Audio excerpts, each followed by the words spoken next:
Alpine est dernière du championnat du monde et la question que tout le paddock commence à se poser, c'est simple, est-ce que l'écurie va survivre ? Mais avant de plonger dans cette descente aux enfers, abonne-toi si t'en peux plus de voir des équipes mythiques sombrer dans le silence. Ici, on analyse ce que les autres n'osent pas dire. Bienvenue dans la vraie F1.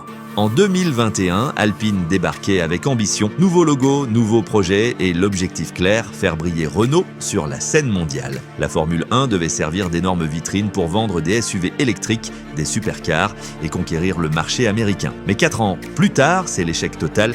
Résultat catastrophique, direction remaniée sans cesse, moteur Renault abandonné pour du Mercedes client. Et aujourd'hui, Alpine est la lanterne rouge du championnat. Derrière Haas, derrière Sauber, même avec les points de Gasly, Alpine recule encore. Et maintenant, le boss Luca de Meo quitte le navire. Et sans lui, plus personne pour piloter le projet, plus personne pour croire au rêve Alpine.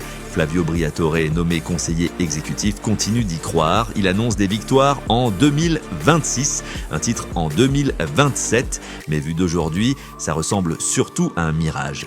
Et dans les coulisses, une autre question monte. Et si Renault décidait carrément de vendre l'écurie ? Le moteur fin du groupe a déjà été liquidé. L'écurie vaut plus d'1 milliard. Et sans résultat, sans patron, sans cap clair, combien de temps Alpine tiendra avant qu'un acheteur ne frappe à la porte ? Alpine voulait battre Ferrari. Aujourd'hui, elle se bat pour exister.